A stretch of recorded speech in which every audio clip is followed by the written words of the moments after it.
Something strange is happening behind the scenes at Zara right now. Former employees are speaking out in a way they usually don't, and what they're saying is quietly blowing holes through Zara's carefully polished image. If you've ever walked into Zara and felt like you were stepping into the fashion equivalent of a candy store, you're not alone. The lighting is flattering. The mannequins look like they're auditioning for a Vogue spread. And everything feels just polished enough to convince you that you're getting something special. But talk to someone who spent years behind the scenes, steaming the clothes, unpacking boxes at 7 a.m., sorting the returns, watching trends arrive and collapse overnight. And you hear a different story, a quieter one, a more honest one. Former Zara employees have a very short list of items they refuse to buy. Not because they hate the brand, not because they think Zara is evil, but because they worked close enough to the merchandise to see patterns the average shopper never notices. They know which pieces behave beautifully, and which ones unravel, sag, fade, twist, or betray you the moment they meet the real world. Because you deserve clothes that make you feel good, not items that disappoint you the moment real life begins. So let's take a look at the pieces Zara workers learn to avoid, and why their warnings matter more than you think. The illusion of perfection, where Zara really shines. Zara's genius lies in presentation. The store is curated like a living mood board. Everything is draped, steamed, spotlighted, and arranged for maximum temptation. Even the items hanging quietly in the back try to look like they're part of an editorial shoot, and that aesthetic power is what keeps customers coming back. Zara replicates runway energy at accessible prices. Trends move from Paris to your shopping bag in a matter of weeks. The brand doesn't just follow fashion, it chases it at lightning speed. But speed has a side effect. Not everything is built for longevity. Employees learned this fast. Working at Zara is like watching fashion in fast forward. You see which pieces sell out immediately, and which ones return to the store, looking like someone aged them in a time machine. You learn that some garments are designed for a moment, not a season. And you learn that certain categories consistently cause problems, not because Zara is careless, but because the production timeline is too short for perfection. The first major warning ex-workers give: soft knits. The soft knit snowball. Zara has mastered the art of making affordable sweaters feel expensive. They're soft, cozy, elegant. The kind of sweater that tricks you into thinking, this could be designer, and that is exactly why they sell so quickly. But former employees say these sweaters are also the first to fall apart. The fabric is usually blended for maximum initial softness, the kind that makes you gasp in the fitting room, not for stability. That's why they stretch out, pill quickly, or lose shape after a wash. Staff could often predict which new knitwear pieces would come back within the month.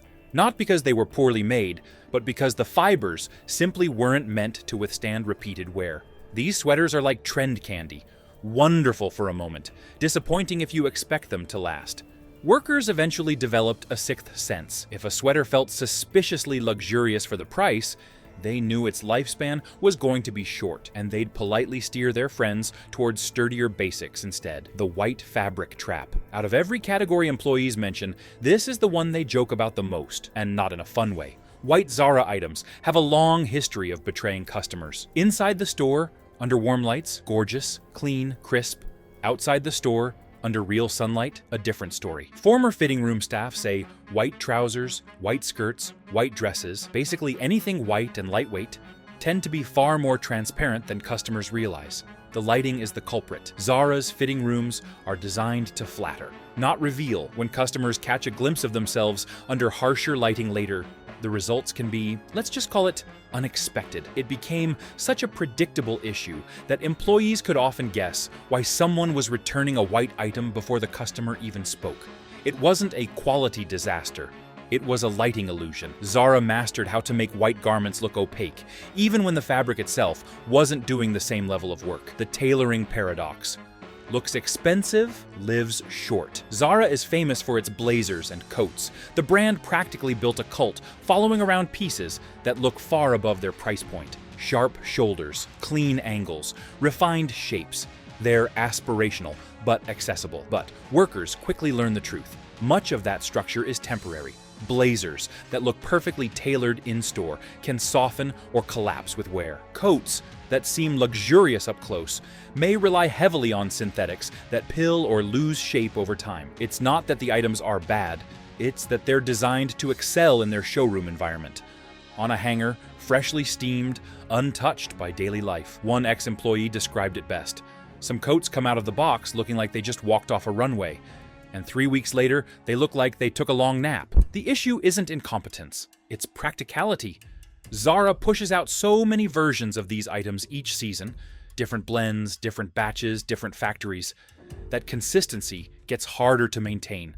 The garment you fall in love with might be the good run, or it might be the one that starts pilling after 2 wears. It's fashion roulette. The trousers that test your sanity. Zara trousers are beautiful on mannequins, and occasionally chaotic on humans. Employees saw this constantly.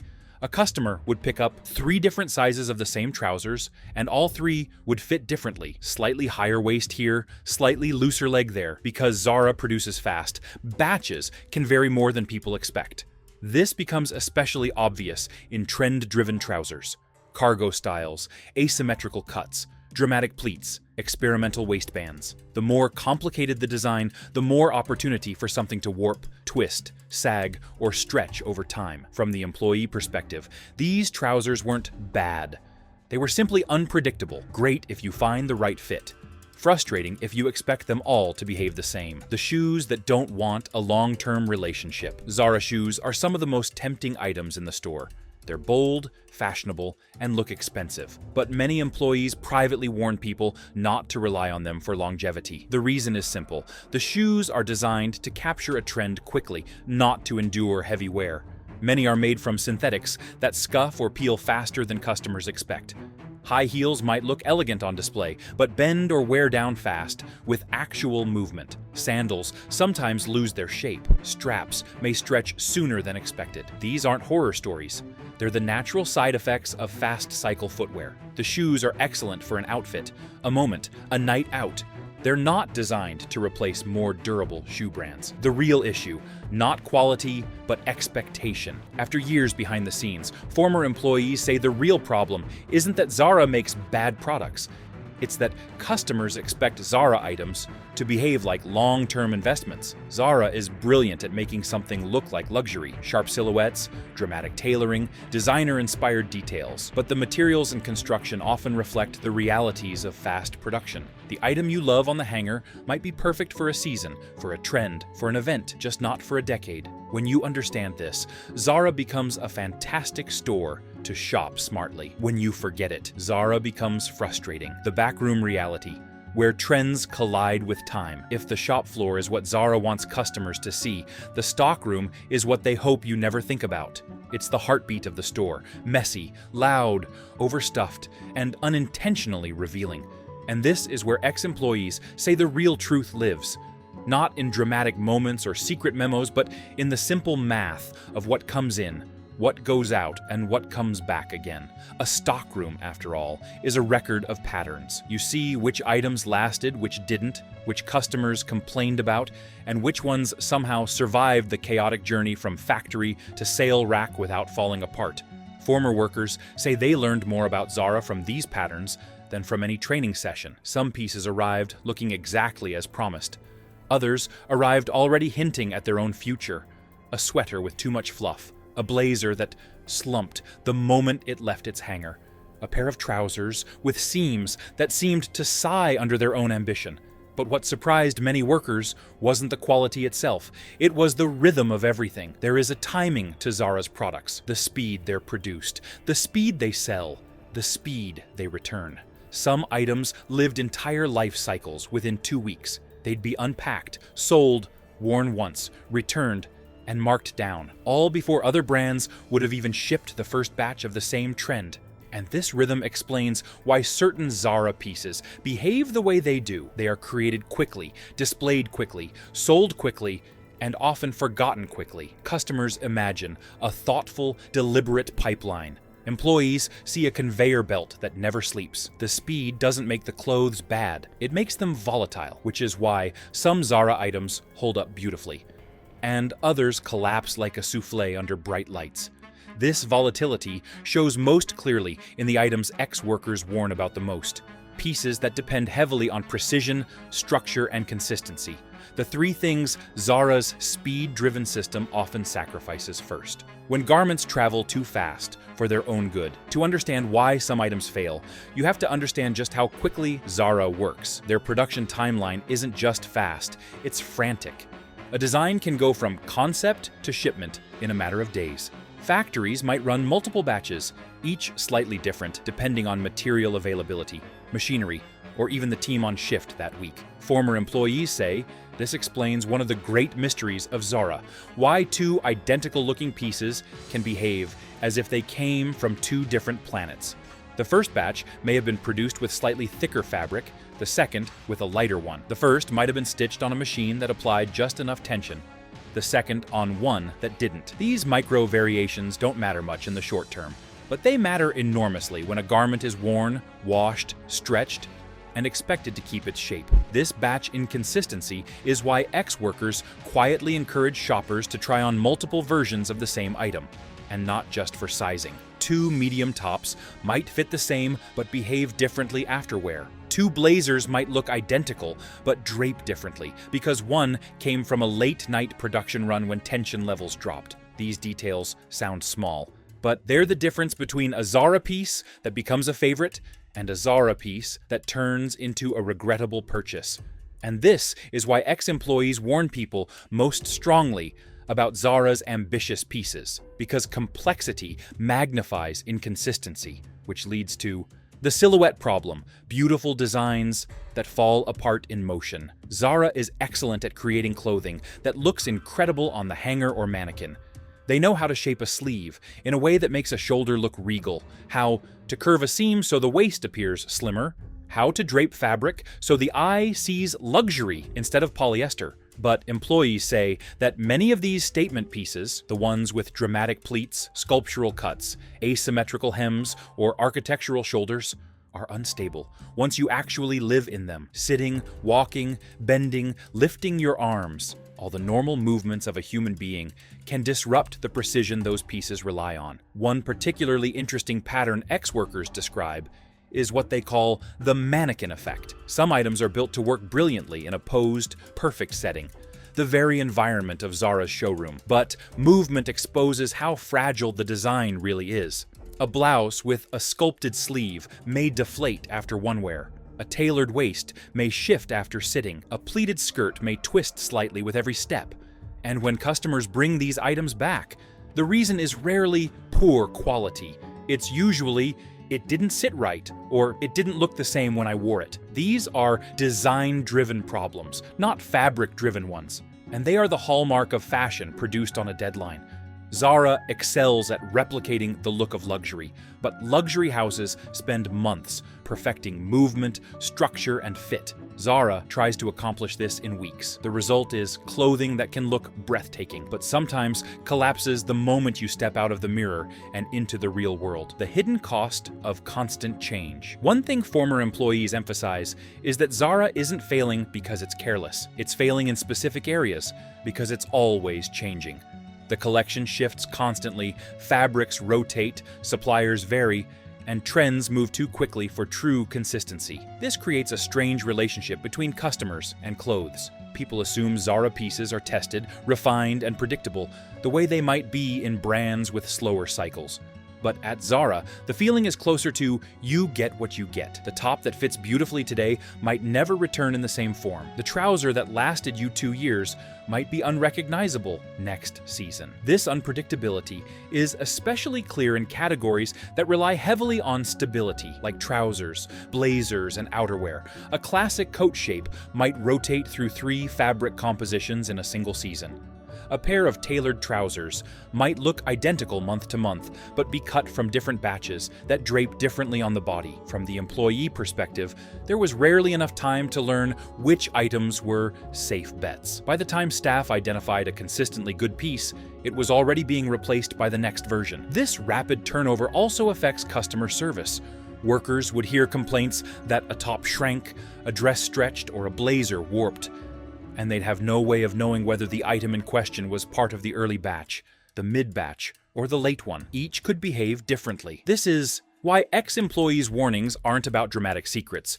They're about variability. Because in a system built on speed, consistency is the first casualty, the return loop that says everything. Nothing reveals the reality of Zara's production like returns. And ex-employees say the return pile tells a story the marketing never does. Some items come back for predictable reasons, some for surprising ones, some for reasons no designer could have predicted. But the most interesting part of the story isn't that certain categories appear repeatedly. It's why they appear. White items return because customers discover that Zara's lighting is kinder than reality. Knitwear returns because softness and longevity rarely coexist in fast fashion blends. Tailored pieces return because structure collapses under repetitive wear. Experimental silhouettes return because everyday movement exposes weaknesses. Shoes return because aesthetic ambition often outruns functional durability. From the employee side, this wasn't frustrating. It was educational. They watched how trends behaved after leaving the safety of the showroom. They saw how fabrics responded to weather, washing machines, and real bodies. They saw which garments couldn't handle a long commute, which ones didn't survive a night out, and which ones betrayed their wearers at unfortunate times. This is why the advice ex-employees give isn't "don't shop at Zara." It's understand Zara's lifespan. Every Zara piece has an intended purpose and an unspoken expiration date. Some last beautifully, some don't. But the key is knowing which items fall into which category. The smart way to shop Zara. What employees do recommend. After years of watching clothing arrive, sell, break down, return, and repeat, former Zara employees develop their own rules. Not harsh rules, not cynical ones, just honest ones. They recommend choosing Zara pieces the way you might choose makeup or seasonal decor, intentionally and with an understanding of their role. Trend-driven pieces are perfect for what they are, short-term statements that don't need to survive more than a season. These are great for experimentation and events. Zara excels at these because they are designed to create an impression, not a commitment. Simpler basics, cotton tees, clean-cut trousers, straightforward dresses often hold up far better than customers expect. These items are less complex, easier to produce consistently, and less likely to unravel under pressure. Many ex-employees say these were the pieces they bought themselves. Outerwear can be hit or miss, depending on fabric composition.